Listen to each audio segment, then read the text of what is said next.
غدی قرآن سلام اللہ علیہ حبیبی دو عالم فاطمة الزہرا اللہم صلی علی محمد وآل محمد۔ لہذا یہ پوری مجلس مخصوص ہے شہزادی قرآن سے،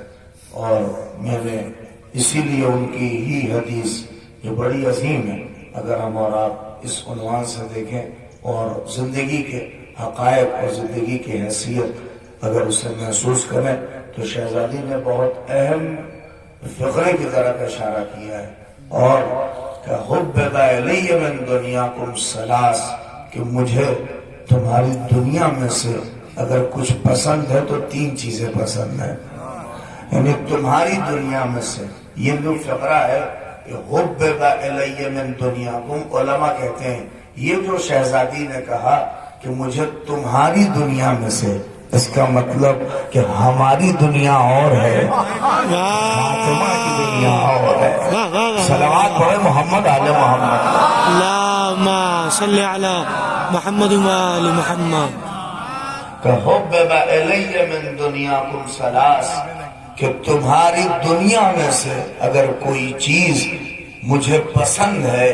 توجہ کریں اس کی طرف، تو میں بڑی عظیم بات آپ کی خدمت میں کہوں کہ حبب الی من دنیاکم، اگر کوئی چیز تمہاری دنیا میں سے، یعنی جسے تم اپنی دنیا سمجھتے ہو، جس کے لیے تم مر مٹ رہے ہو، جس کے لیے نہ ایک دوسرے کا خیال ہے، جس کے لیے ساری کشیدگی سب کچھ داؤں پہ لگا کے جسے حاصل کرنے کی کوشش کر رہے ہو، فاطمہ نے مال کو اچھا نہیں کہا، فاطمہ نے دولت کو اچھا نہیں کہا، فاطمہ نے دکھاوی شہرت کو اچھا نہیں کہا، فاطمہ نے یہ نہیں کہا کہ کون کتنا بڑا جلوس کرتا ہے مجھے یہ پسند ہے، بلکہ سیدہ نے اگر کسی چیز کا انتخاب کیا اس دنیا میں سے تو کہا تلاوت کتاب اللہ، فاطمہ کو قرآن کی تلاوت پسند ہے۔ نہیں، یہ جملہ بتا رہا ہے کہ اور چیزوں کا پڑھنا اور ہے، قرآن کی تلاوت کرنا اور ہے۔ سلام میں بھی عرب جو جاہلی رسومات جتنی تھی سب کو قرآن مجید نے باقاعدہ کنڈیم کر کے کہا ہے۔ اسی لیے دیکھیے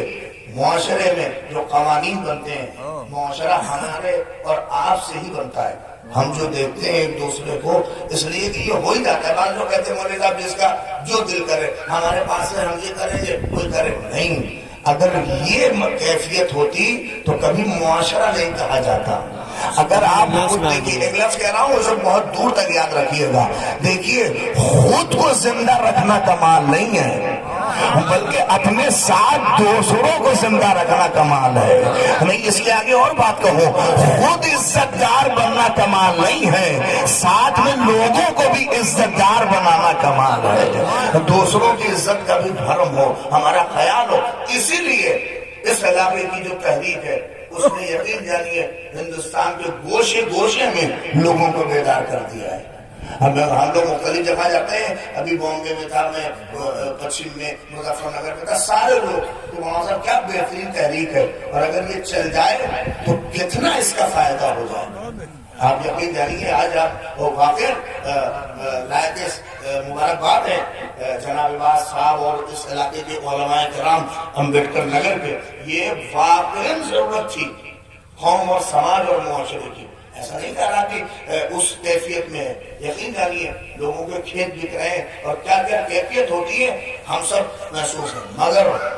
اس میں عظیم ذمہ داری خود بزرگوں کی بھی ہے اور گھر کی عورتوں کی بھی ہے۔ یہ مرحلہ صرف مردوں سے کام نہیں ہوگا، بلکہ ہماری آواز اگر عورتوں تک پہنچ رہی وہ خود باقاعدہ اپنی ساری جو توضیح النساء انہوں نے بنا رکھی ہے اس کو بند کریں، توضیح المسائل دیکھیں۔ اس لیے کہ تو اپنی جو روایتیں بنائی گئی اور یہ ساری چیزوں سے کچھ نہیں ہوتا۔ آج واقعا ایسا نہیں ہے، دیکھیے شہزادی کی وجہ سے شہزادی نے ایک فقرہ کہا ہے آدھے، اور اگر یہ تحریک چل گئی تو مجلس میں بھی مجمع پھر خالص ہوگا۔ سبحان اللہ، سبحان اللہ، دیکھیے جو ہر آپ مختلف طبقے کو جو کہتے ہیں نا، کچھ لوگ کس کے لیے آتے ہیں، کچھ لوگ کس کے لیے آتے ہیں، مجلسی جو آج ہم اور آپ دیکھتے ہیں کہ پیشخانی میں کوئی نہیں، سوسخانی میں نہیں، مجلس ختم ہوئی تو ایک پورا ریلا چلا اور پتہ چلا لوگ کام فرش پہ نہیں تھے۔ جب یہ ٹرین چل تو فرش پہ پھر وہی دکھے گا جسے کچھ لینا ہے، جسے کچھ آل محمد سے سیکھنا ہے۔ ہاں نہیں، بڑی غور کریں، اس لیے کہ فاطمہ الزہرا نے ایک حدیث ارشاد فرمائی، اس حدیث کا ابھی میں عربی میں تھوڑا سا ہوں لیکن میں نے پڑھا ہے اور